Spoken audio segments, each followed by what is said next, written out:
அடுத்த ஆண்டவர் என்ன செய்கிறார்னா, யாரும் எதிர்பார்த்திராத ஒரு காரியத்தை செய்கிறார். அதுதான் மத்தேயு 14வது அதிகாரத்தின் 19வது வசனத்தில் இப்படி சொல்லப்படுகிறது. வானத்தை அண்ணாந்து பார்த்து ஆசீர்வதித்து அப்பங்களை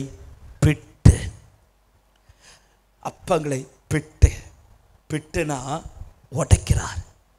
உடைக்கிறார். ஆசீர்வதிக்க கையில் கொடுத்தா அவர் என்னை மேன்மைப்படுத்துவார்னு பார்த்தா திடீர்னு உடைக்கிறார்.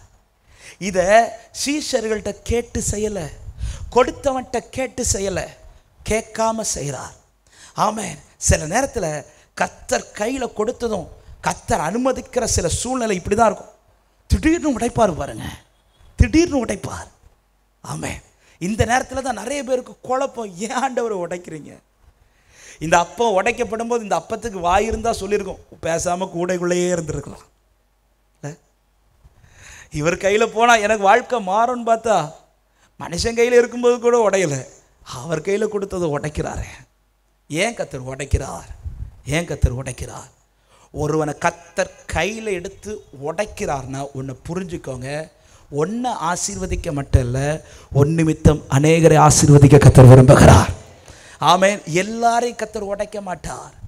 எவர்கள் வாழ்க்கையை பிறருக்கு பிரயோஜனமாக கர்த்தர் நிறுத்த சித்தம் வச்சிருக்கிறாரோ அவங்க வாழ்க்கையை தான் கர்த்தர் உடைப்பார். ஆமென்.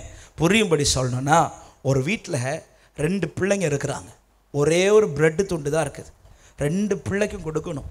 அந்த 2 பிள்ளைக்கும் கொடுக்கணும்னா இந்த பிரெட்டு எத்தனையா உடையணும்? 2. 5 பிள்ளைங்க இருந்தா, 10 பிள்ளைங்க இருந்தா, ரொம்ப உடைக்கிறார்னா புரிஞ்சுக்கோங்க, அநேகருக்கு கர்த்தர் உங்களை ஆசீர்வாதமாக நிறுத்த போறா. விசுவாசிக்கிறவங்க கரங்களை தட்டி ஆண்டவருக்கு மகிமை செலுத்துங்க பார்க்கலாம். ஆமென். அது எப்படி பிரதர் சொல்ல முடியும்? நான் உடைச்சாலும் ஆசீர்வாதம் ஆவேங்கிறத எப்படி சொல்ல முடியும்? உன்னை உடைக்கிறது மனுஷ கரம் கிடையாது, உன்னை உடைக்கிறது கர்த்தருடைய கரம். கர்த்தருடைய கரம் உடைக்கிறது என்றால் அழிப்பதற்கல்ல, ஆசீர்வாதமாய் மாறுவதற்கு சொல்றவங்க மட்டும் ஆமென் சொல்லுங்க பார்க்கலாம். எனவே தான் பாருங்க, ஆமை எல்லா அப்பத்தையும் எடுத்து உடைக்கல ஆண்டவர். அவங்க ஆரம்பத்தில் கொடுத்த 5 அப்பத்தை தான் உடைக்கிறார். பெருகிற எல்லா அப்பத்தையும் உடைக்க மாட்டார். சில நேரத்தில் உங்கள் குடும்பத்தில் எல்லாரையும் கர்த்தர் உடைக்க மாட்டார், உங்களை மட்டும்தான் உடைப்பார்.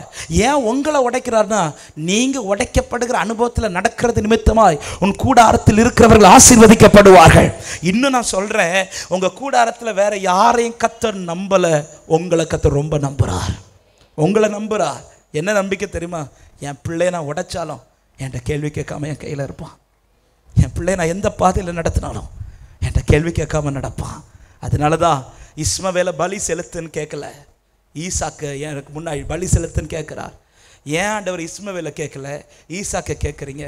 ஈசாக்கு குறித்து அவ்வளோ நம்பிக்கை உண்டு. ஈசாக்கு கேள்வி கேட்க மாட்டான். ஈசாக்கு ஏன் எனக்கு இந்த பாதைன்னு கேட்க மாட்டான். அவன் கேட்ட ஒரே ஒரு கேள்வி, ஆட்டுக்குட்டி எங்கே?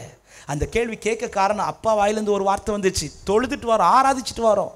ஆராதனைன்னு கேட்டதும் ஆட்டுக்குட்டியை கேட்குறார். அந்த ஒரு கேள்வி தான் தவிர ஏன் எனக்கு இந்த பாதைன்னு கேட்கல. இன்னும் ஏன் சொல்கிறேன், ஏன் ஈசாக்குக்கு இந்த பாதைன்னா, 1 அவன் என்கிட்ட கேள்வி கேட்க மாட்டான். 2 அவன் இஸ்மவேலுக்கும் ஈசாக்குக்கும் வித்தியாசம் உண்டு. இஸ்மவேல் குமாரன், ஈசாக்கு நேசகுமாரன். ஆமென் சொல்லுங்க.